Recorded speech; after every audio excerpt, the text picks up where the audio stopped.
오늘 두 번째 강의 제목은 이상한 헌법 물구나무선 나라라고 잡아봤습니다.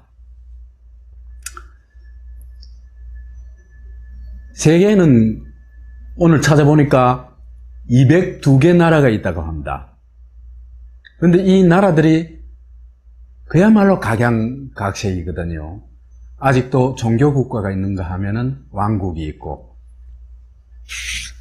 민주주의 국가도 있지만은 민주주의라는 것도 수준이 굉장히 차이가 많이 나가지고, 정말 그야말로 제대로 된 민주주의를 하는 나라가 있는가 할 것 같으면은 껍데기는 민주주의인데 실제로는 거의 민주주의를 하지 않는 나라도 있고, 이래가지고 나라에도 굉장히 많은 차이가 있다고 볼 수 있을 것 같습니다.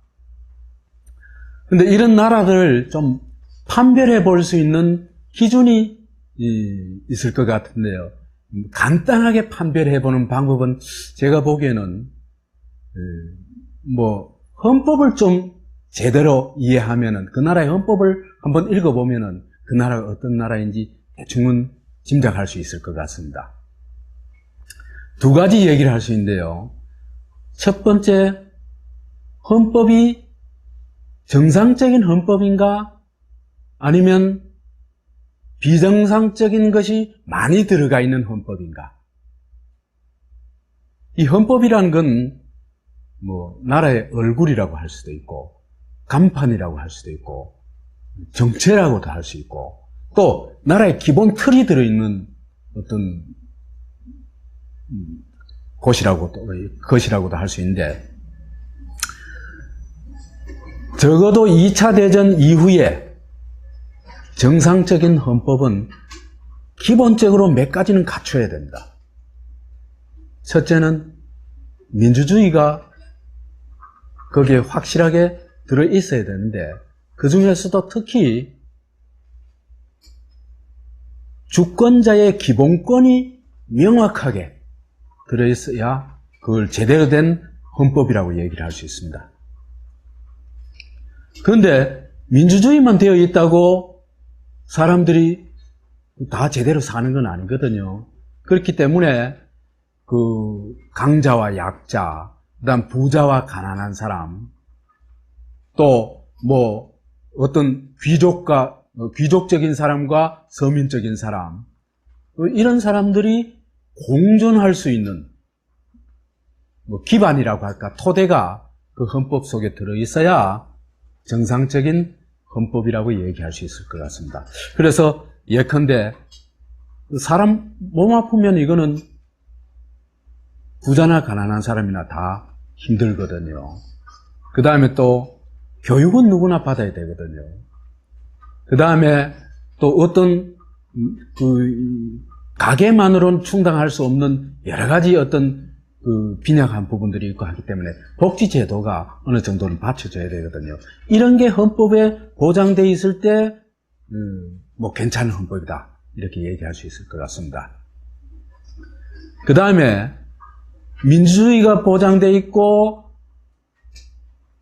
공존의 토대가 있다 하더라도 억울한 일을 당했을 때 그 억울한 일을 해결할 수 있는 길이 있어야 되거든요.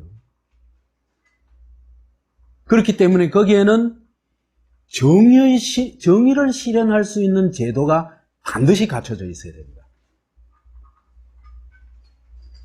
그래서 정의를 하려면 여러 가지 제도적 장치가 있어야 되겠는데, 가장 기본적으로 필요한 건 언론의 자유와 독립이 필요합니다. 그걸 문제로 제기할 수 있어야 되거든요. 그 다음에 사법부가 권력으로부터 독립해가지고 법에 근거해서 재판을 할 수 있는 그런 독립성이 있어야 되거든요. 또 교육을 통해 가지고 정의가 무엇인지 가르칠 수 있어야 되거든요. 이런 것이 좀 이 법에서 제대로 보장되었을 때 이 헌법은 괜찮은 헌법, 정상적인 헌법이다, 이렇게 얘기할 수 있을 것 같습니다. 그런데 이런 정상적인 걸 다 갖춰놨다 하더라도 어떤 특별한 이상한 내용이나 조항을 헌법에 만들어 놔놓으면은 이런 정상적인 것을 아주 망가뜨릴 우려가 수도 있습니다. 이따 우리가 이제 한국의 헌법과 북한의 헌법을 한번 찾아보면 그런 걸 알 수가 있겠습니다만은, 여하튼 이 합리적 사고로는 이해할 수 없는 이상한 내용이나 조항이 들어가 있다고 할 것 같으면 이거는 상당히 위험 요소가 들어있는 헌법이다, 이렇게 얘기할 수 있을 것 같습니다. 그래서 이제 헌법이 정상적인 헌법인가 비정상적인 헌법인가를 판가름해야 되겠고, 두 번째로는 헌법과 현실이 맞느냐 안 맞느냐, 그것도 좀 따져봐야 될 것 같습니다. 예컨대 헌법에 기본권이 보장되어 있으면은 실제로 기본권이 그 나라에 보장이 되어 있어야 됩니다. 언론의 자유가 있으면은 진짜 언론의 자유가 누구나 누릴 수 있어야 됩니다. 언론의 자유를 누린다는 것은 신문사가 누리는 자유가 아닙니다. 누구나 언론의 자유를 누리는 겁니다. 최상천도 누리고 또 어린애도 누리고 누구나 누리는 권리입니다. 여하튼 명실상부하다 할 것 같으면은 이거는 가장 좋은 바람직한 형태라고 얘기할 수 있겠죠. 그런데 헌법과 현실이 아주 따로 노는 경우도 있습니다. 이건 어떤 경우냐 하면은, 예를 들면 헌법상에서는 개인은 독립적 인간입니다. 그죠?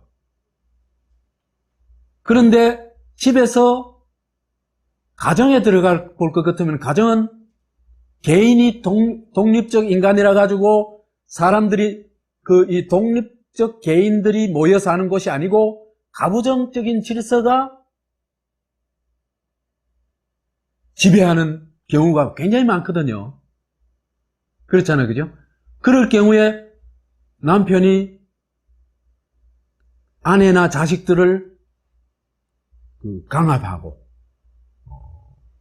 부리고 명령하고 하는 이런 게 일상화되어 있을 수도 있습니다. 그러니까 헌법에는 민주주의적 질서가 있는데 가정에서는 봉건 질서가 그대로 있는 경우, 이런 경우는 헌법과 현실이 따로 노는 거겠죠. 그래서 이런 경우에는 겉은 민주공화국이지만은 속은 봉건윤리가 지배하는 이중적인 구조를 가지고 있다고 얘기할 수 있습니다. 우리나라는 아직도 이런 경우가 굉장히 많이 있죠. 그죠? 최근에 와서야 이제 국가가 가정폭력에 개입하기 시작했죠. 그런데 이제 이 명실 따로까지는 그런 대로 괜찮습니다.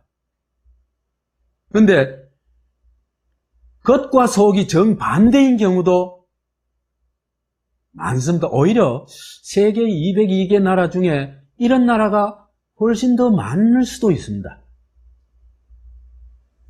그래서 이제 대표적으로 꼽아볼 것 같으면은, 신체의 자유가 보장이 되어 있는데, 현실에서는 끌고 와서 고문하는 걸 밥 먹듯이 한다. 언론의 자유가 보장되어 있는데, 보도 지침을 내린다. 이런 거는 명목과 실제가 정반대거든요.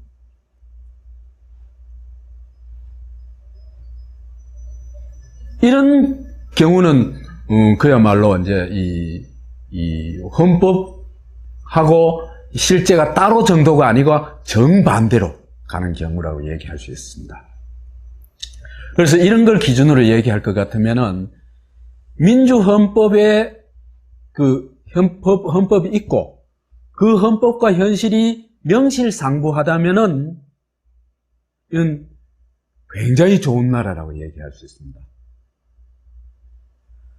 그 다음에 명과 실이 따로인 나라, 이건 좀 이상한 나라죠. 그죠? 일종의 이중국가라고 얘기를 할 수 있습니다. 그 다음에 명과 실이 완전히 따로 노는 나라. 이거는 사실은 그 국가를 장악한 사람들이 어떤 사람들입니까? 국가가 정해놓은 민주주의, 공동의 토대,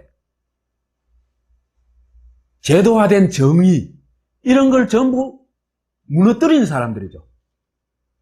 그렇죠, 그죠? 그렇기 때문에 이 사람들은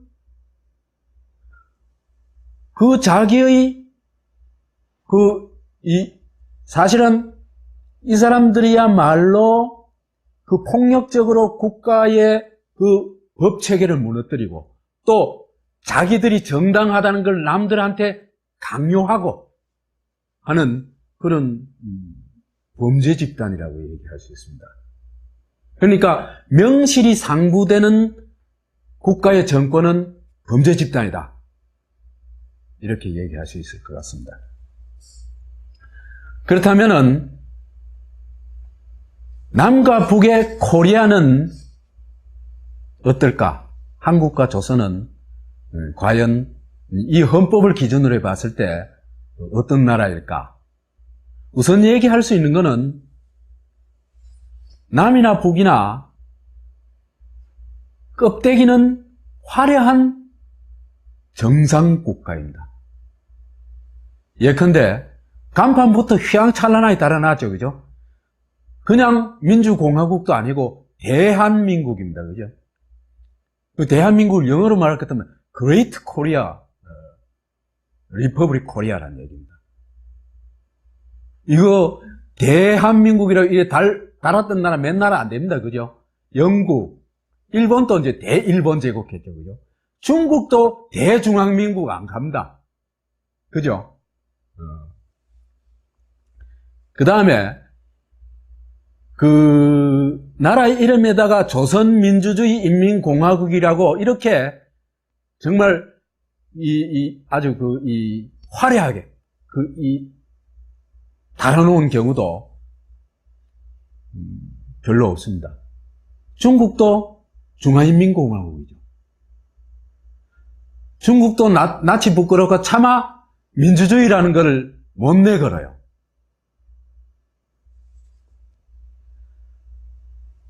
그리고 이 간판만 휘황찬란한 게 아니고 그 내용도 보면은 헌법들을 읽어보면요 정말 휘황찬란합니다. 민주주의가 다 갖춰져 있고 누구나 행복을 추구할 수 있고 좋은 환경에서 살 수 있고 이런 게 다 보장되어 있어요. 그래서 남과 북의 헌법은 화려한 보물창고라고 얘기할 수 있습니다. 그런데 이 남과 북의 헌법을 좀 자세히 들여다보면은 이것들하고는 전혀 맞지 않는 도저히 이해할 수 없는 내용들이 들어가 있습니다. 지금부터 우리가 살펴보려고 하는 것은 바로 그 내용과 조항들입니다.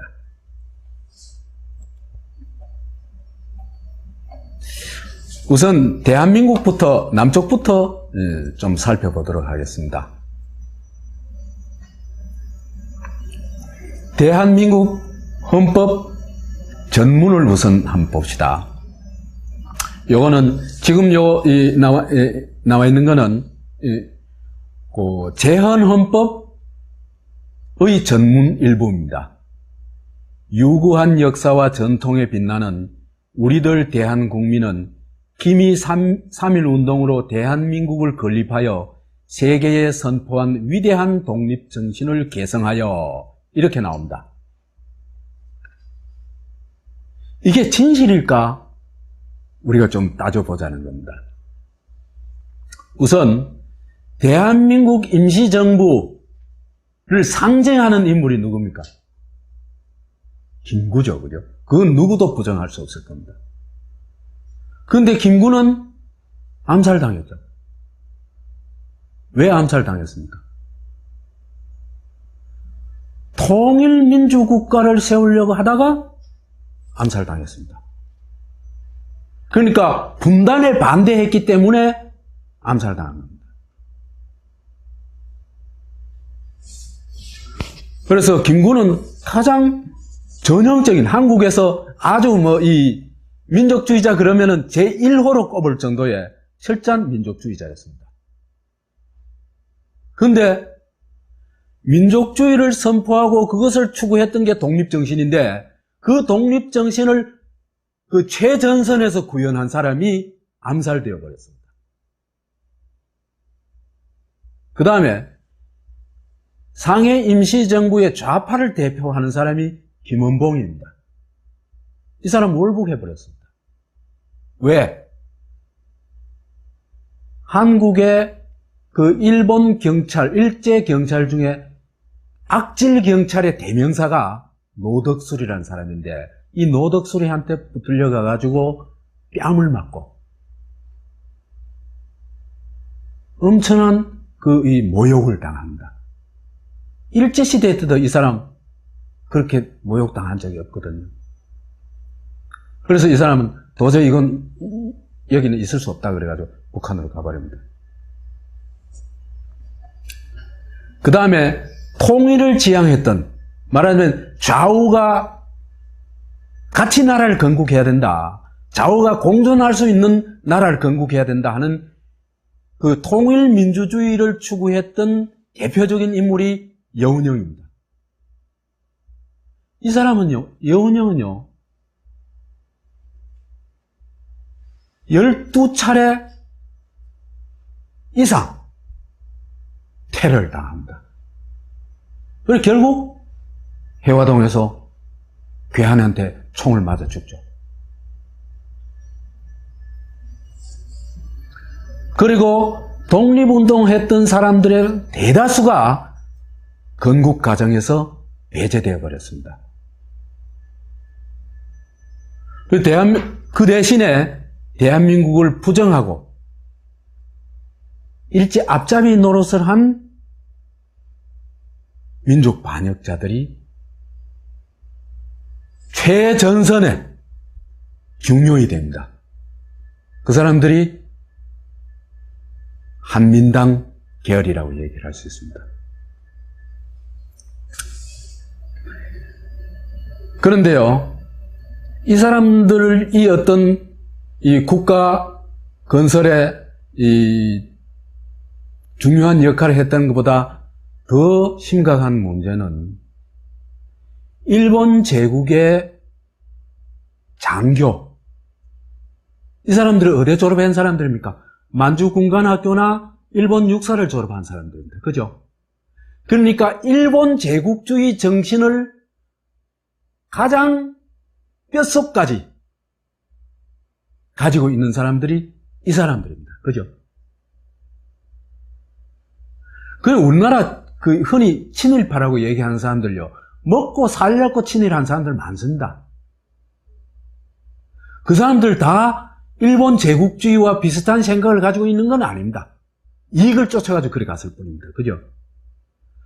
그런데 몸과 마음이 진짜 일본 제국의 인간, 그것이 바로 이 일본 장교들입니다. 그리고 이들은요, 소위 제국주의 침략 전쟁의 최전위죠. 그죠? 맨 앞에 서 있는 사람들이죠. 그 다음에 식민지 통치의 전위는 누굽니까? 경찰이죠. 그죠? 그러니까 일본 제국의 대외적 전위인 일본군 장교들, 그 다음에 통치의 전위라고 할 수 있는 경찰들, 이 사람들이 해방 조국을 점령해버립니다. 그래서 이제 일본군 출신이요, 초대부터 21대까지, 그러니까 1948년부터 1979년까지 31년 동안 대한민국의 육군 참모총장을 독점합니다. 그러니까 대한민국 국군은 사실은 일본군 동지회란 얘기입니다.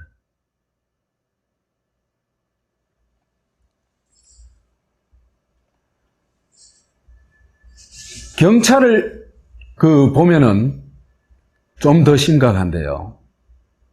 미 군정에서 일본 경찰을 절대적으로 중용합니다. 중용을 해가지고 1946년 1월에 서울 시내 8개 경찰서장을 임명을 하는데 그 8명이 모두 일본 경찰 출신입니다.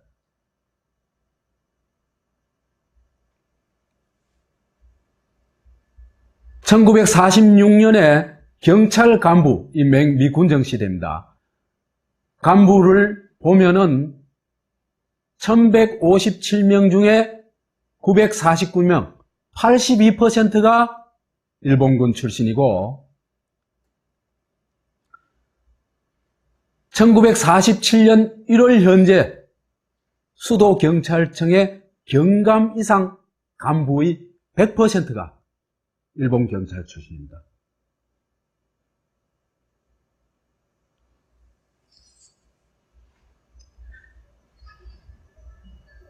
봅시다. 이렇게 본다면은 일본 제국의 핵심인 두 전위 세력, 전위 그룹이 있잖아, 그죠?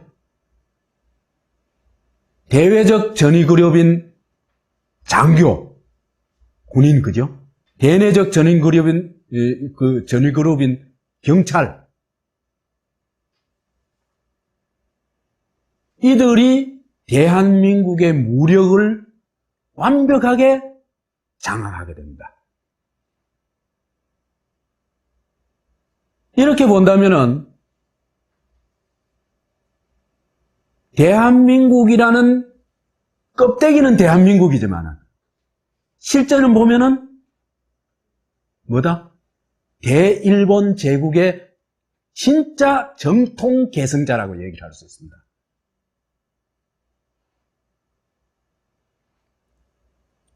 그래서 이런 나라를 뭐라고 불러야 될까? 정말 대한민국을 부르는 게 정상적인 얘기인가? 그래서 제 나름대로 불러보기는 소일본 제국이라고 불러봤습니다.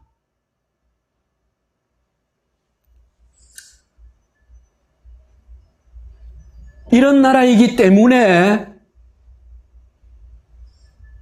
일본의 충성혈서를 바친 박정희가 쿠데타를 일으킬 수 있는 것입니다.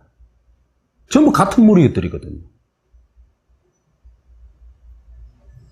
그래서 이런 일본의 충성혈서 쓴 사람이 대한민국의 최장기 독재자로 군림하게 된다. 그리고 그것도 살아있을 때만 군림하는 게 아니라 죽고 나서도 2000년까지만 하더라도 여론조사를 해보면요, 박정희가 제일 잘했다고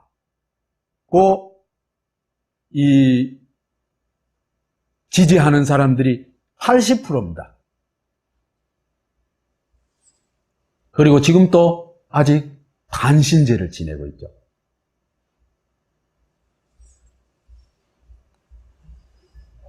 도대체 누가 이런 나라를 이렇게 만들었냐?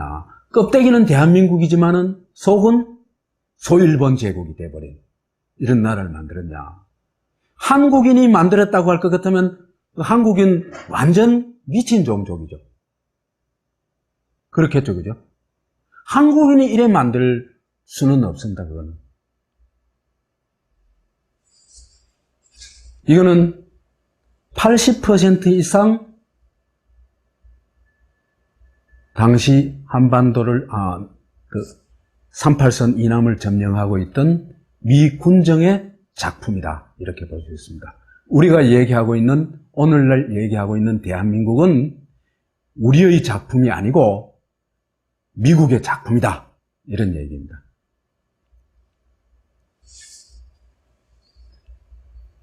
근데요, 이게 이제 나중에 이제 좀 더 이제 상세하게 얘기를 하겠습니다만은, 미국 군정이요, 한국에도 군정이 있었지만 일본에서도 군정이 있었습니다. 그죠? 있었는데, 한국에서는 조선 총독부를 개편해가지고 소일본 제국을 만드는데, 그 소일본 제국의 본질은 뭐냐 하면은 반공 독재 국가입니다. 반공주의 이외에는 어떤 이념도 용납하지 않는 그런 국가였습니다. 그런데 한반도에는 이런 나라를 만드는데 일본에는 어떤 나라를 만들었냐? 대일본 제국을 완전히 부정했습니다. 딱 한 가지만 용납해줬죠. 뭡니까? 천황제를 유지하도록 용납해준다. 왜 천황제를 유지하도록 용납해줬냐 하면, 천황이란 시스템까지, 천황제도까지 부숴버릴 경우에는, 아마도 반미 운동이 엄청나게 일어났을 겁니다. 여하튼, 이렇게 대일본 제국을 뭐로 바꿔줍니까? 민주일본으로 바꿔줍니다.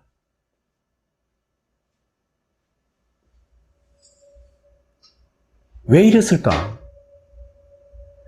미군정이 한반도에 요구한 유일한 이념은 반공주의였습니다. 그렇기 때문에 민족주의자도 견딜 수 없고, 그죠? 통일운동도 용납이 안 되고, 이게 범죄로 취급 안 했습니다. 그리고 처벌받았고요.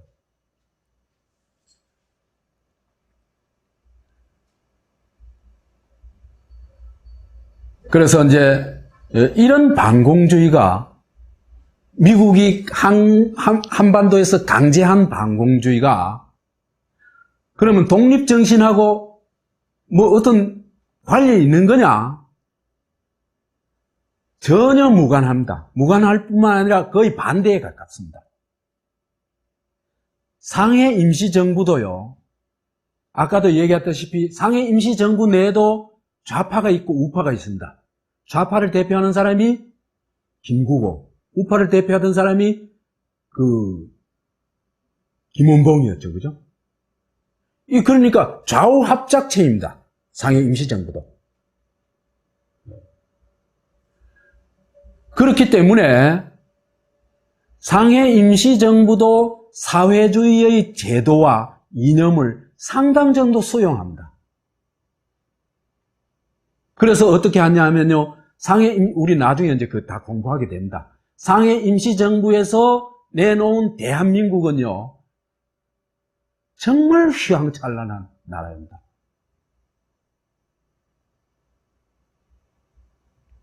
오늘날의 유럽보다도 더 고품위의 나라입니다. 그래서 핵심 내용들을 볼 것 같으면 토지 국유제, 대기업 국유화, 그 다음에 삼균주의, 이런 것은 반공주의와는 정반대되는, 좌파도 적극적으로, 좌파의 이념과 정책도 적극적으로 수용한 진정한 민주주의, 즉 대안이었다, 이렇게 볼 수 있습니다. 그러니까 이렇게 볼 것 같으면은, 자, 우리 이제 아까 얘기했던 기미 3.1 운동으로 대한민국을 건립하여 세계에 선포한 위대한 독립정신을 계승하여 대한민국을 만들었다 그랬죠. 그죠? 그거 거짓말입니다. 정직하게 쓰면 이렇습니다. 미군정의 지휘 아래 대일본 제국 출신 군인 경찰의 힘으로 위대한 반공주의를 받들어 반공 독재 국가를 만들었다. 이게 맞는 말입니다.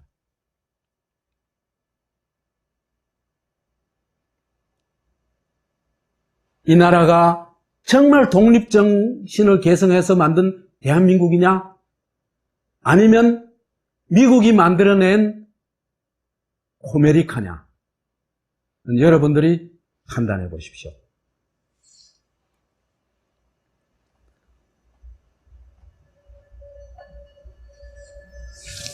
헌법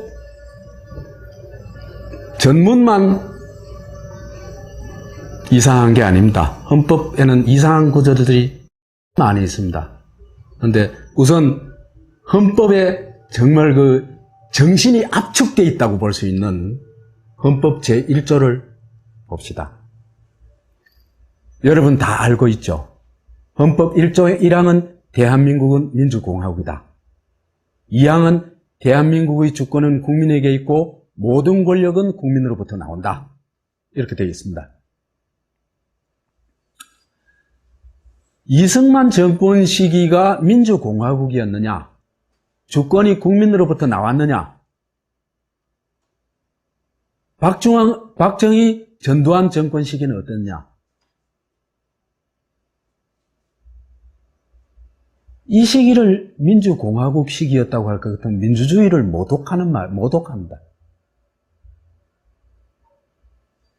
아무 재판 절차도 없이 50만 내지 100만 명을 학살한 정권이 무슨 민주주의 정권입니까? 아무 이유 없이 표적을 정해가지고 끌고 가서 고문을 하고 간첩을 만든 정권이 무슨 민주주의 정권입니까? 광주 학살을 한 정권이 어떻게 민주주의 정권입니까?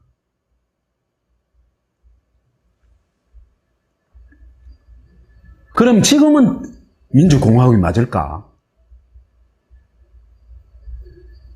우리 전번 시간에 얘기를 했습니다마는 민주주의는 세 가지 뭐라고 할까? 영역이라고 할까? 이거 있다고 했죠, 그죠? 자유화, 평등화, 연대화.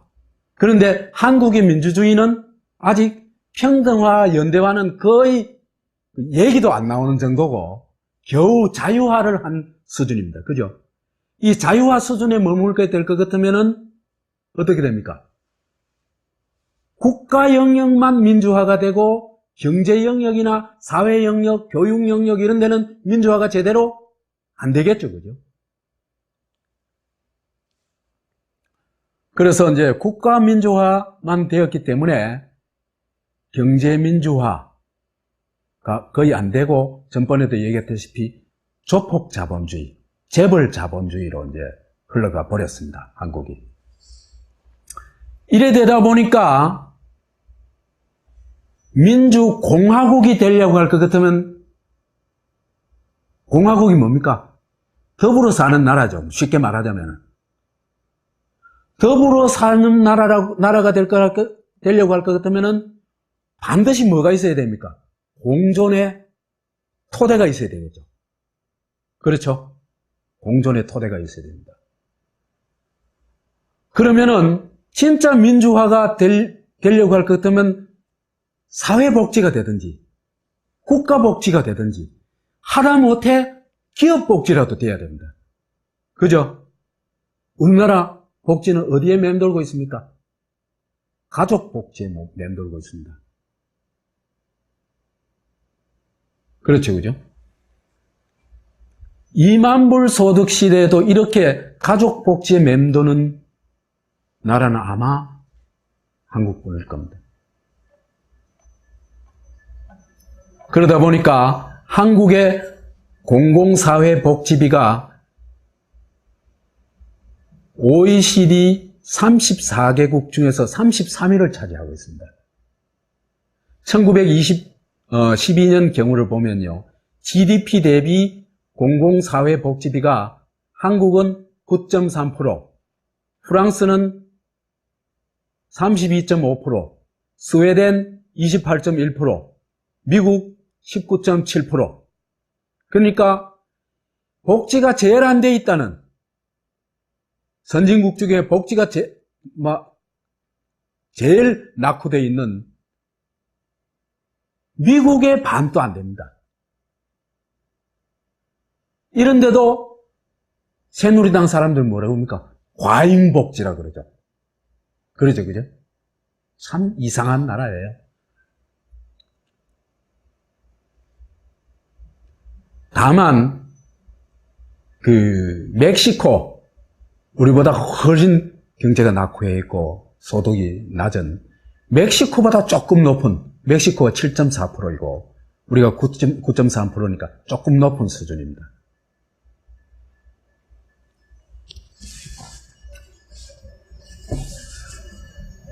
그러다 보니까 유럽 경우에는 2차 대전 후에 많은 나라들이 무상 의료를 실현하고 무상 교육을 실현한 데 비해 가지고 한국은 중학교 무상 교육에 아직도 머물러 있고, 거기다가 이 사회가 워낙 이 차별이 심한 사회다 보니까, 그죠?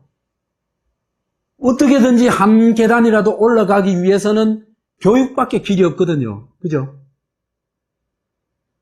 그러니까 그 교육에서 자기의 여하튼 이 앞날을 찾기 위해 가지고 거의 목숨을 걸다시피 한다.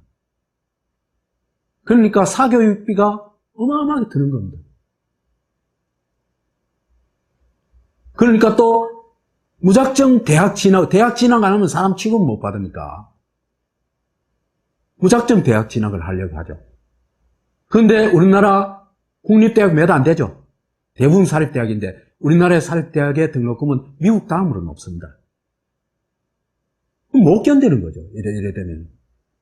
그래서 대학 진학률도 지금은 이제 많이 떨어졌어요.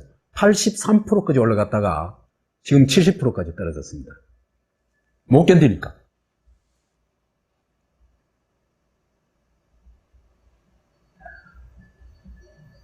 그래서 이제 이런 나라에서는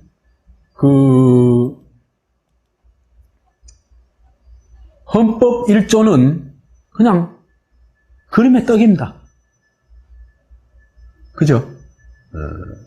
왜? 민주공화국이라고 해놔놓고 껍데기 민주주의는 조금 일어났지만 껍데기 민주주의 됐다는 건 뭡니까? 투표할 수 있다는 정도입니다. 그죠? 투표할 수 있는 정도는 됐지만은 공존의 기반이 거의 없으니까 굉장히 힘드는 삶을 살 수밖에 없습니다.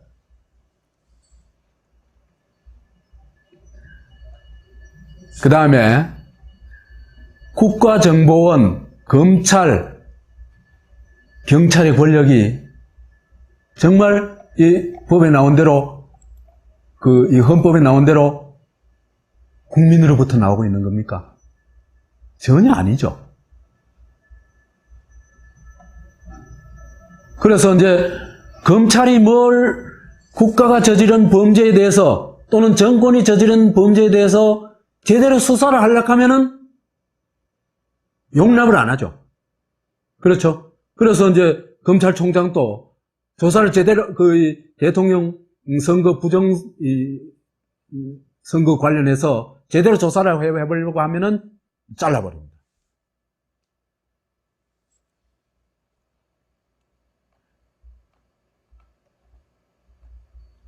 그래서 이런 게 사실은 간판만 휘황찬란하게 거론하지 우리가 누리고 있는 게 전혀 아니다 하는 걸 확인할 수가 있습니다.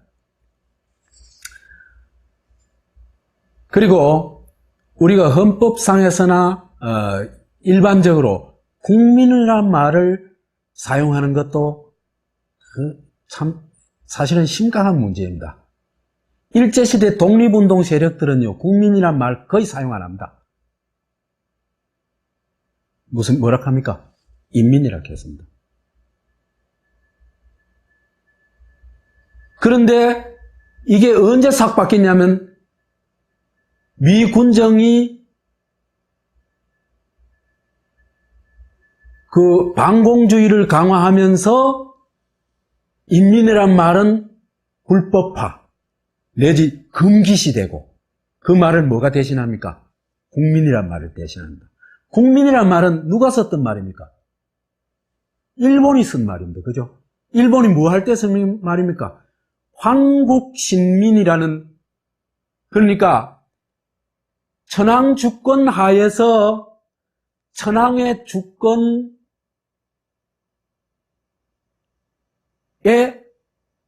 통치 대상이 된 사람들을 황국 시민이라고 불렀는데 그 말을 줄인 게 국민입니다. 그러니까 국민이란 말은 주권자란 말하고 정반대 말이죠. 그죠? 왜 이 말을 가지고 끌어와서 썼느냐? 왜 그랬을 것 같습니까? 이건 권력을 누가 잡았다는 얘기입니까? 독립운동 세력이 잡았다는 얘기입니까? 아닙니다. 소일본 제국이 권력을 장악했다 이 얘기입니다. 그리고 인민주권이란 말하고 국민주권이란 말하고 많이 다릅니다. 인민주권은 인민 개개인이 주권자라는 뜻입니다. 국민주권이라는 것은 국민이란 집합체가 주권자라는 뜻입니다. 전혀 다릅니다. 그러니까 주권을 이렇게 싹 바꿔치기 한 겁니다.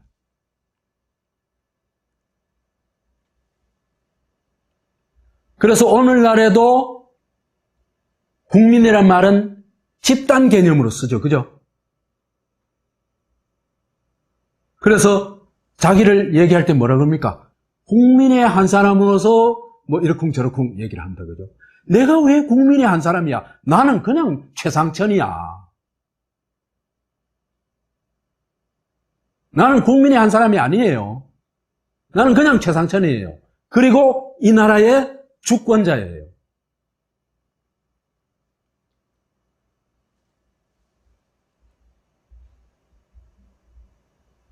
그리고 이승엽을 뭐라 그럽니까?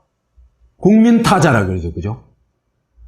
국민은 저거 갖고 노는 도구예요. 이승엽이 국민타자라는 걸 국민이 동의한 적이 있습니까? 있어요. 좀 잘 나가는 배우는 국민 배우, 국민 누나, 국민 여동생. 국민은 완전히 저가 갖고 노는 도구예요.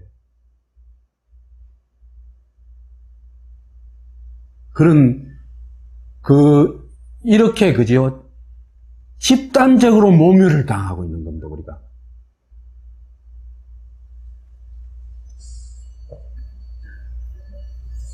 그래서, 이 헌법 2조는 당연히 이런 식으로 바꿉니다.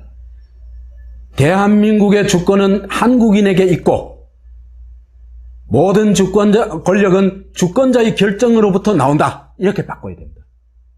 그러면 꼼짝 못합니다. 권력이 아무리 해도 꼼짝 못합니다. 이게 지켜지면은.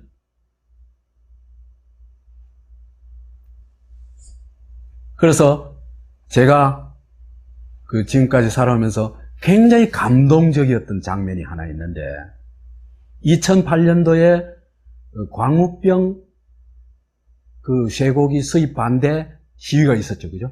굉장히 오랫동안 이제 촛불 시위를 했는데 그 시위 때 여중생들이 들고 나왔던 카드입니다. 카드인데 거기에 뭐라고 써있냐면은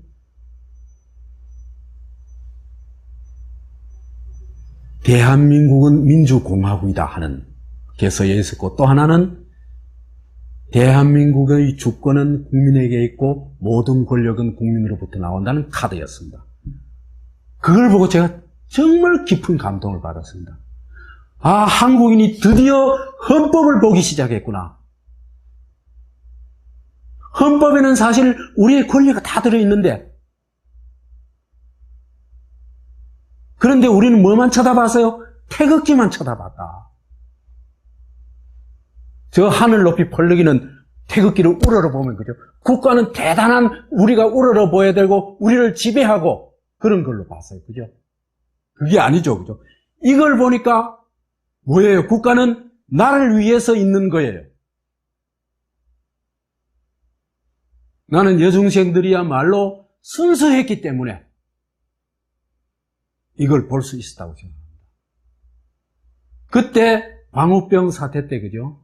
그때 저도 그 시위에 많이 나가봤거든요. 아, 정말 그때 시위는 너무나 멋있었어요. 구호에 따라 움직이지를 않았어요, 사람들이. 특히 여중생, 여고생, 아줌마들이 그죠? 자기 얘기를 했어요. 자기 얘기. 있잖아, 그죠? 이제는 구호를 얘기하지 말고 내 얘기를 해라. 난 그때 제일 감동받았어요. 그래서 그건 제가 기록을 해놔놨어요. 그때 학생들이 한 얘기를 기록을 해놔놨어요. 워낙 감동을 받아가지고. 그래서 독재자만이 말하는 사회가 아니고, 가진 자, 아는 자만이 말하는 사회가 아니고 누구나 말할 수 있는 사회, 그런 사회가 되어야 된다. 헌법 3조 4조도 좀 황당합니다. 우선 헌법 3조를 한번 읽어볼게요. 대한민국의 영토는 한반도와 그 부속 도서로 한다. 이렇게 되어 있습니다. 이게 재헌 헌법 때부터 지금까지 한 번도 바뀌어지지 않았습니다. 그대로입니다. 이래 얘기되면은 북한 땅은 우리 땅이라는 얘기죠. 그죠? 그럼 북한에 세운 나라는 나라가 아니고 반국가 단체가 되는 거고. 그 다음에 북한의 건물들은 전부 불법 건축물이 되는 거죠. 그런데 또 이상한 게 있습니다. 북방 한계선을 어디다 껐습니까? 백령도 앞으로 쭉 껐죠. 그죠? 북한 쪽하고 백령도 사이에 쭉 껐죠. 이건 또 무슨 짓이야? 북한 우리 땅인데 북방 한계선이 여기 끊는 건 무슨 얘기예요? 한국의 북방 한계선은 당연히 압록강, 백두산, 두만강이 돼야 되겠죠. 그렇죠? 그런데 이런 짓은 왜 하는 걸까? 그 휴전선은 또 뭘까? 그러니까 앞뒤가 맞지 않는 짓을 지금 계속 할 수밖에 없습니다. 이런 헌법 아래서는. 그래서 한국인들이 얘기하고 있는 것은 한반도는 대한민국 거다. 일방적으로 선언한 거죠. 그죠? 일본은 요즘 뭐라고 합니까? 다케시마는 우리 거다. 그죠? 누가 더 또라이 짓을 하고 있을까? 일본이 더 또라이 짓을 하고 있을까? 대한민국이 더 또라이 짓을 하고 있을까? 판단해 보세요.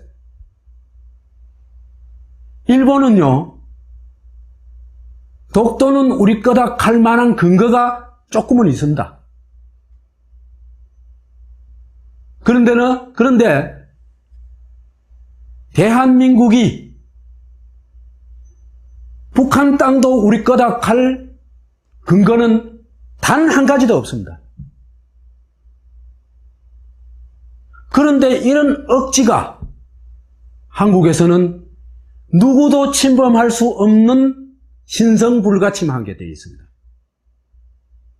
누구도 거부할 수 없는.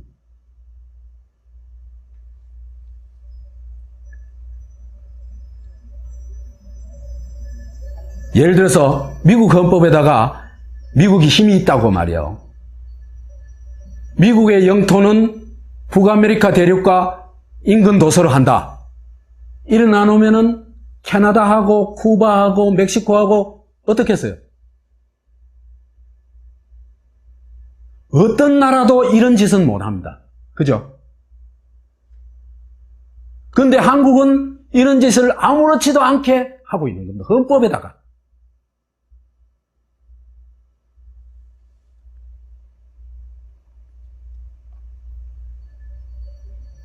이렇게 나는 국가, 엄연히 같이 유엔에 가입한 국가를 두고 너는 반국가라는 게 도대체 그 정상적인 사고를 하는 사람들의 얘기일 수가 있는가? 사람들이 이런 얘기를 할 수가 있는가?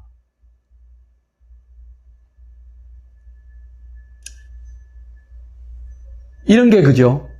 헌법에만 그런 게 아니고 한국인 대다수가 이런 함정에 빠져 있습니다. 그래서 한국인들은 내가 하면 로맨스고 네가 하면은 불륜이 되는 겁니다. 그러니까 이런 소화병에 자기를 절대화하고 상대방을 부정하는 거죠. 이런 소화병에 거의 빠져 있습니다. 한국인들은. 그렇기 때문에 어떻게 합니까? 미국 같은 거대한 힘 앞에서는 고개를 팍 숙이죠. 그죠? 거대한 재벌, 거대한 권력 앞에는 90도 절을 하죠. 동남아인들한테는 무슨 짓을 합니까? 약자한테는 어떻게 합니까?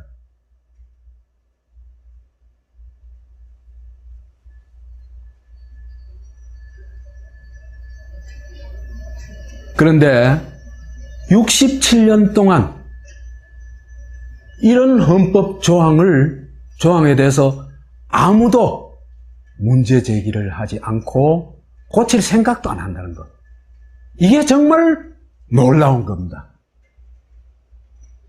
이런 걸 만든 건 미친놈 몇 놈이 작동해가지고 만들었다 얘기할 수도 있어요. 그렇죠, 그죠? 그런데 이걸 67년 동안 문제 제기도 하지 않는다는 건 무슨 얘기입니까? 한국이 이상한 나라라도 보통 이상한 나라가 아니다는 얘기입니다.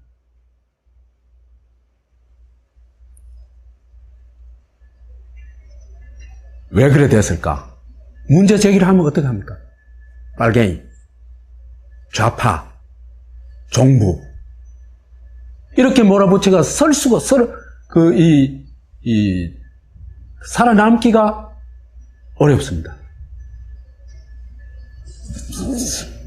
헌법 4조도 또 참 황당합니다. 대한민국은 통일을 지향하며 자유민주적 기본 질서에 입각한 평화적 통일 정책을 수립하고 이를 추진한다. 87년도 헌법의 신설한 조항입니다.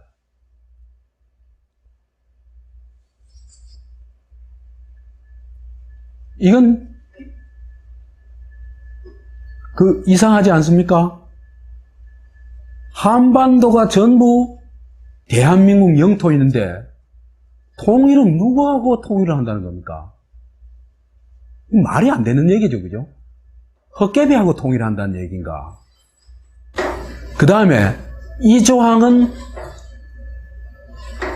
조금 이따 얘기할 국가보안법의 정면으로 배치되는 조항입니다. 반국가 단체와 평화 통일을 한다 할 것 같으면은 이건 말이 안 되죠, 그죠? 반국가 단체는 반드시 어떻게 해야 됩니까? 예? 이거는 정복을 해야 됩니다. 그쪽이 진짜 반국가 단체라고 할 것 같으면. 그죠? 어떤 값을 치르더라도 전쟁을 해야 됩니다. 그래가지고 반국가 단체를 없애고 거기를 통합을 해야 되는 겁니다. 그래서 이런 앞뒤가 안 맞는 얘기들이 헌법 겉과 속이 다르고 앞뒤가 안 맞는 조항들이 헌법 전문에서부터 헌법 1조, 3조, 4조를 차지하고 있다는 것은 정말 놀라운 일입니다. 이렇게 놀라운 일을 아무렇지도 않게 우리나라의 헌법이라고 걸어놓고 있는 것 자체가 참 놀라운 일입니다. 그래서 이게요, 이제 이런 그 조항 때문에, 이런 그 헌법 제3조 조항 때문에 국가보안법이라는 게 이제 위력을 발휘하게 되는데, 그 헌법 3조와 연관되어 있는 국가보안법도 잠시 보고 넘어가는 게 좋을 것 같습니다.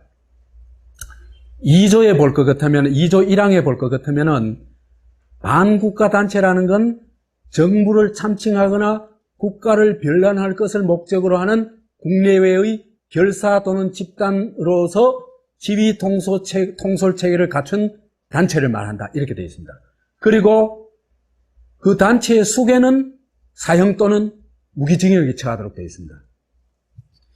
이거하고 관련되어 있는 게 또 이제 이 반란하고 관련되어 있는 게 군형법인데, 군형법 3조에 볼 것 같으면은, 5조에 볼 것 같으면은 반란을 일으킨 수괴는 사형에 처하도록 되어 있습니다. 그 다음에 3조에 볼 것 같으면은 그 수괴는 반드시, 사형에 처하는 사람은 반드시 총살에 처하도록 되어 있습니다. 이건 총살 안 처하고 그냥 그 줄로 묶어가 죽이고 그러면 안 돼요. 편안하게 죽이면 안 돼요.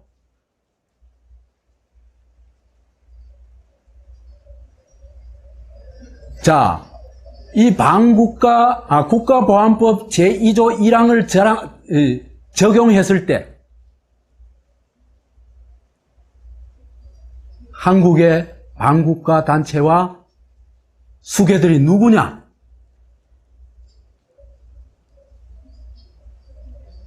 그러니까 대한민국, 즉 민주공화국을 파괴한 집단, 이들이겠죠, 그죠? 그들 제가 한 10개 정도 뽑아봤습니다. 첫 번째로 딱 들어오는 게 서북청년단입니다. 이 사람 4.3 사태에 가서 한국의 주권자를 아무런 어떤 법적 절차를 거치지 않고 학살했죠. 이건 중대한 범죄일 뿐만 아니라 대한민국 파괴 행위입니다. 그 다음에 이승만 정권 때 간첩 잡는 곳이었던 육군 특무대, 김창룡이가 그 대장이었죠. 여기 증언에 의하면은 진짜 간첩은 11명이었고 19명은 간첩이 아니었다고 합니다. 빨갱이가 아니었다고 합니다. 이것도 주권자 학살이죠. 고문 학살이죠. 그 다음에 민간인을 전쟁 기간 동안에 학살한 군과 경찰, 얼마인지 숫자는 정확하게 알 수 없습니다만 대체로 50만에서 100만 정도 죽였다고 합니다. 그 다음에 5.16 반란군, 여기 이 국가보안법 2조 1항에 딱 맞는 단체이고, 그 다음에 군형법 제5조에 딱 해당되는 행위입니다. 그 다음에 이 사람들이 반란에 성공하고 나서 만든 군사혁명위원회, 그 다음에 이 사람들이 만든 중앙정보부, 주권자를 끌어다가 고문해가지고 간첩으로 만들어내는 사람들. 그 다음에 한국의 민주주의를 제도적으로 파괴해버린 유신정권. 그 다음에 권력 공백을 틈타가지고 12.12 반란을 일으킨 신군부 세력.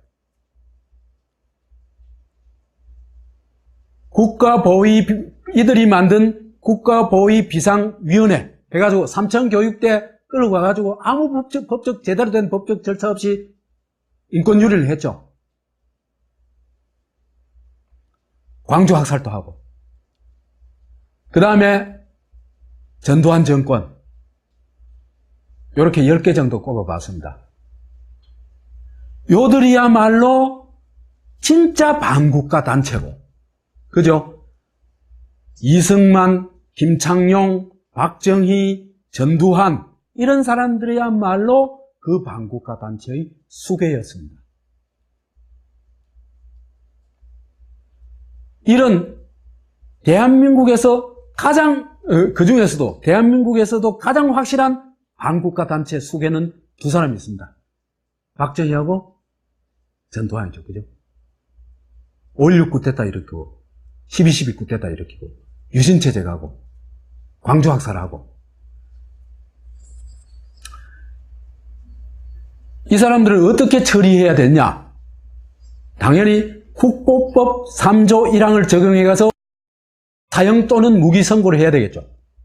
그렇죠? 그런데 군 형법에 5조 1항에 의하면은 이 사람들은 총살을 해야 됩니다.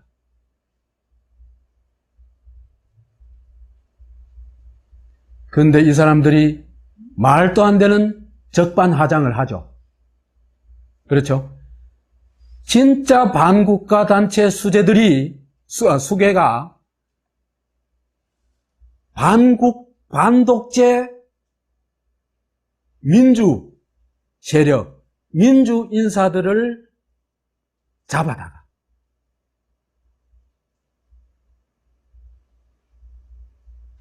반국가 단체를 결성하고 내란을 음모했다고 뒤집어 씌워가지고 이 사람들은 많은 사람들이 고문당하고 간첩으로 몰리고 사형을 당했습니다.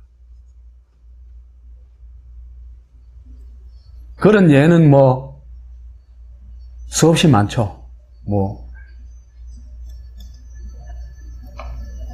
이렇게 보면은 대한민국은 그야말로 물구나무 선 나라입니다. 어떻게 물고 섰냐? 대한민국을 파괴하는 그 파괴단이 대한민국을 점령하고 진짜 대한민국 행세를 하면서 진짜 대한민국을 추구하는 사람들을 반국가 단체에게 추구한 사람들에게 반국가 단체 제목을 뒤집어 씌워가지고 온갖 악행을 저지른 나라다. 이렇게 얘기할 수 있습니다. 이런 사회에서요, 사는 사람들은 이건 또 망가져 버립니다. 왜? 그런 악행을 하는 사람들이 출세하고 권력을 잡고 멋대로 하는 걸 다 봤단 말이에요. 그죠? 체험한단 말이에요. 그러면 그런 인간형으로 바뀌어 갑니다. 이 시대에 사는 사람들도. 왜? 양심을 가지면 어떻게 해요? 끌려가요. 당해요. 내만 당하는 게 아니에요. 가족까지 당해요. 내 새끼 아낄 데 없어요. 그러면요, 그런 가치관을 일찌감치 포기해버립니다. 그 대신 반국가 인사들이 하는 그 윤리관을 그대로 따라가게 됩니다. 이렇게 되면 한국인이 엄청 망가지죠. 이렇게 망가져서 사람들이 그죠? 우선 말이 없고 얼굴에 늘 화난 사람 같고 웃음이 없었어요. 내가 그런 얘기를 많이 들었습니다. 96년도에 제가 하와이 대학에 좀 가 있었는데 그때 미국 애가 한국 사람들 어떻게 전부 다 얼굴이 성났는 거냐. 웃는 사람 못 봤다 그래요.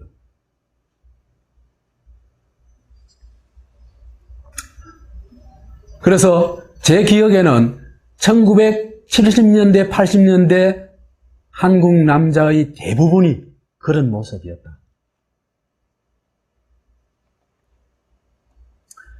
이런 사람들이 그죠? 또 어떤 그 행동을 하냐 하면요. 그 공공의식이 거의 없어요. 그래가지고 국가를 차지하면은 국가도 내 거. 그죠? 전두환이 박정희 그랬죠. 그 다음 기업을 차지하면 기업도 내 거. 재벌 총수들 그렇죠. 학교를 학생돈, 국가돈 가지고 다 짓고 운영하고 해놔는 또 재단 이사장이 내 거죠. 그렇죠, 그죠? 그러니까 공적 의식이 전혀 없어져 버리는 겁니다. 그래서 이제 이게 어느 정도까지 갔냐면은 공무원들, 공직자들 있잖아요. 거의 다가 그 공직을 사유화해버립니다. 사유화하고 권력화하죠. 그죠? 그렇죠? 그래가지고 그걸 갖고 놉니다. 그래서 이제 어디까지 가느냐. 여러분들 길 지나다 보면 그죠? 가게라고 생긴 가게는 대부분 뭘 내놓습니까? 그 상점의 상품을 도로를 점거해가지고 내놔놓죠. 그죠? 아무 문제의식이 없습니다. 그걸 공적 도로를 저가 저 멋대로 사용하고 있다는 데 대한 문제의식이 전혀 없어요. 그걸 얘기하면요, 별 이상한 놈 가보네 이래요. 그러니까 한국은 공적 영역을 아무리 만들어 놔봐야 사유화해버리기 때문에. 그것도 누가 사유화합니까? 강자가. 약자 늘 당할 수밖에 없어요. 이렇게 되면은 제일 많이 당하는 게 누굽니까? 여성들이 제일 많이 당합니다. 그 다음에 아이들이 당하게 되어 있습니다. 이런 인간군을 악마적 이기주의자라고 할 수 있는데, 이 전형적인 인물이 박정희입니다. 200명 넘는 예쁜 여성들을 끌어다가 유린을 했죠. 그런데 정말 박정희만 그랬냐? 아니다는 겁니다. 거기에 우리의 슬픔이 있는 겁니다. 박정희만 그랬다고 할 것 같으면은 지금의 한국인들은 어떻겠어요? 박정희는 정말 폐륜화가 되어 있겠죠. 그죠? 그렇죠?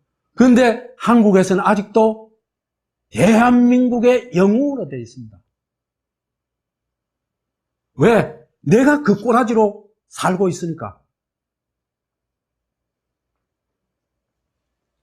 그래서 이 악마적 이기주의가, 그죠? 얼마나 한국인의 이런 모습이 얼마나 일반화되어 있는가를 보여줄 수 있는 게 있습니다. 호주 약간 위쪽에요. 키리바시라는 섬나라가 있어요. 여기에 섬나라 의회가 2003년도에 한국 어선의 정박을 금했습니다. 왜 금했냐 하면요, 한국 선원들이 이 섬에 이제 정박을 해가지고 쉬면서 미성년자 성착취를 너무나 심하게 했어요.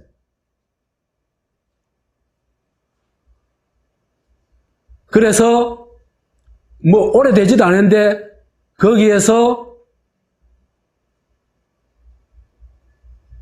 아버지 얼굴도 모르는 꼬레꼬레아라는 2세가 80명 넘게 태어났습니다. 그래서 한국인을 꼬레꼬레아라고 부르기도 했지만은 그 성매매를 방파제에서 했다는데 그 방파제를 꼬레꼬레라고 불렀어요. 그래서 이 키리바시라는 나라에서는 꼬레꼬레아 같은 놈이라는 말이 가장 심한 욕이라고 합니다. 이거 제가 주장하는 게 아니고 조선일보에 나와 있는 기사입니다. 그런데요, 이런 알까기에, 무책임한 알까기에는 한국인들이 역사와 전통을 자랑합니다. 1950, 60년대는 남미에 가가지고 외항선원들이 정말 많이 깠어요. 그 다음에 1960년대 후반부터는 70년대 중반까지 한 10년 동안은 베트남에 가가지고 까댔죠. 그래가지고 이제 라이 따이한이라는 이제 이 사람들을 낳았는데 이게 한 1만 명이 좀 넘는다고 그래요. 그 다음에 요즘은 필리핀 가가지고 이 코피노라고 그러죠. 그것도 한 1만 명 정도 된다 그래요. 이렇게 먹고 튀는 있잖아요. 먹튀 동거를 아무렇지도 않지 하는 게 한국인입니다. 그리고 우리 알아야 됩니다. 온갖 달콤한 말로 동거를 하죠. 그죠? 그러나 놓고 빨아먹을 거 다 빨아먹고 편지 한 장 안 남기고 톡해보는 겁니다.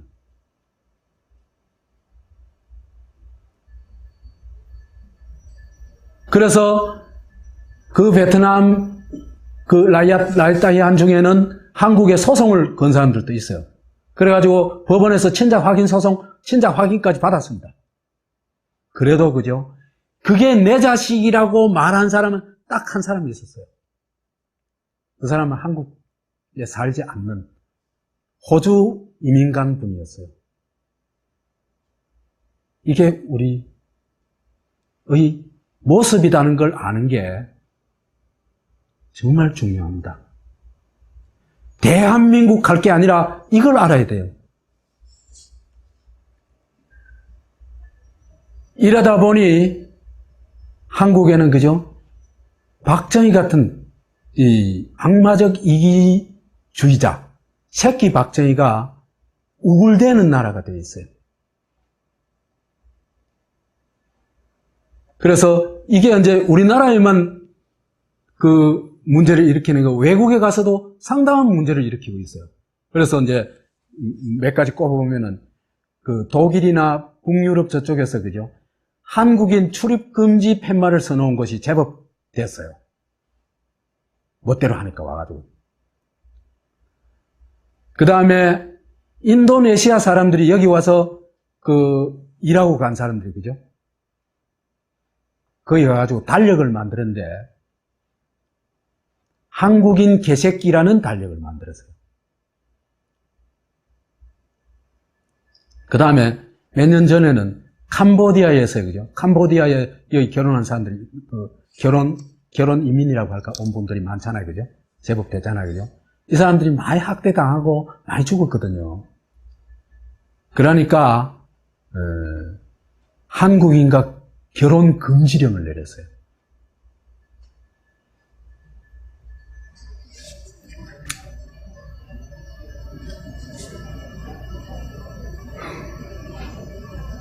이런 현실을 우리가 제대로 아는 것, 그것이 중요하다. 그러면 뭐 조금 시간이 걸리더라도 요거 간단하게 요거 더 하고 얘기를 해줍시다. 그럼 남쪽만 그러냐? 북쪽도 보면요 참 어지러워요. 북쪽은 뭐 워낙 유명한 나라니까 다 보지는 안 하고 헌법 보면 참 골 때리는 조항들 많습니다. 많지만은 우선 전문만 조금 읽어보도록 하겠습니다. 전문에 보면요, 조선민주주의 인민공화국은 위대한 수령 김일성 동지의 사상과 명도를 구현한 주체의 사회주의 조국이다. 김일성 동지께서는 영생불멸의 주체 사상을 창시하셨고, 위대한 수령 김일성 동지는 민족의 태양이시며 조선민주주의 인민공화국 사회주의 헌법은 위대한 수령 김일성 동지의 주체적인 국가건설 사상과 국가건설 업적을 법화한 김일성 헌법이다. 이게 무슨 얘기입니까? 성경에 나온 저 얘기하고 비슷하죠, 그죠? 태초에 말씀이 있었나니 부터 시작해가지고 여세 만에 천지를 창조하고 그 얘기하고 똑같습니다. 그래서 이 얘기를 좀 알아듣기 쉽게 통역을 하자면 이렇습니다. 위대한 수령 김일성 동지는 하나님보다 꽃배기로 전지전능하시다. 이런 얘기가 됩니다. 그래서 위대한 수령이 구원하시고 창조하시고 영도하시는 원맨쇼 나라다. 이걸 지금 헌법 전문에다가 선언해 놓은 것입니다. 이런 나라를 자칭 민주주의 인민공화국이라고 부르는 그 뻔치는 정말 놀랍습니다. 대한민국하고 뭐 삐까삐까 어금버금해요.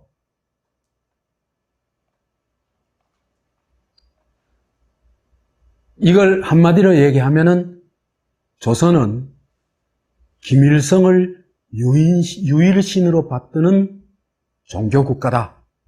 이 얘기입니다. 이것이 헌법적으로 뒷받침되어 있는 게 1972년도의 소위 사회주의 헌법이라는 겁니다. 여기를 보면요. 조선민주주의 인민공화국은 인민주권국가죠. 그죠? 근데 그게 어떻게 바뀌어 있습니까? 김일성 신국으로, 김일성 주권국가로 바뀌어 있습니다. 그렇게 물구나무 서 있죠. 그러다면은 조선인민은 뭐가 되겠습니까? 주권자의 지위를 잃어버리고 김일성교의 신도가 되어 있습니다. 그래서 그 동상 앞에서 울부짖죠. 한국에서 그 신자들이 울부짖는 모습하고 여기에서 울부짖는 모습하고 거의 비슷합니다. 또 한 모습이 그런 게 있었어요. 일본이 패전했을 때 천황폐하가지고 불쌍해가지고 못 견디는 일본인들, 그래가지고 그 전봇대에다가 그다음 아스팔트에다가 헤딩을 해대는 사람들, 그 사람들하고 똑같은 모습입니다. 왜 남북 코리아가 이렇게 물구나무 선 나라가 됐느냐? 이런 나라가 오래 지속하는 건 불가능하거든요. 이런 현실을 제대로 이해하고 또 이런 현실에서 탈출하기 위해서는 반드시 거쳐야 되는 게 역사적 진단이라고 얘기할 수 있습니다. 그래서 여러분과 함께 대한민국과 조선민주주의 인민공화국이라는 간판을 걸고 있는 두 코리아의 현대사를 같이 제대로 한번 살펴보자, 그런 얘기입니다. 그래서 그렇지만 우리가 그죠? 이런 현실을 가지고 있다가서 절망할 필요는 전혀 없습니다. 우리에게도 희망의 삭이 많이 자라나고 있고, 그죠? 또 하나는 정말 제대로 된 나라가 되면은요, 어마어마한 위력을 발휘할 수 있는 게 또 우리 민족입니다. 그걸 역사적으로 볼 수 있는 게, 그죠? 히틀러 시대의 독일하고 전후의 민주주의 체제가 됐을 때의 독일의 그 전혀 다른 모습에서 우리가 확인할 수 있고, 또 독재 체제 시절의 그 암울한 한국인의 모습과, 그죠? 김대중 노무현 10년을 거치면서 한국이 이런 정말 빛나는 성과, 이런 것을 비교해 보면은 아무리 현실이 암울하다 하더라도 그것으로부터 벗어날 수 있는 길은 있다는 것을 확인할 수가 있습니다. 역사적으로 확인할 수가 있습니다. 우린 그 길을 지금 찾아가려고 하는 겁니다. 감사합니다. 고생했습니다.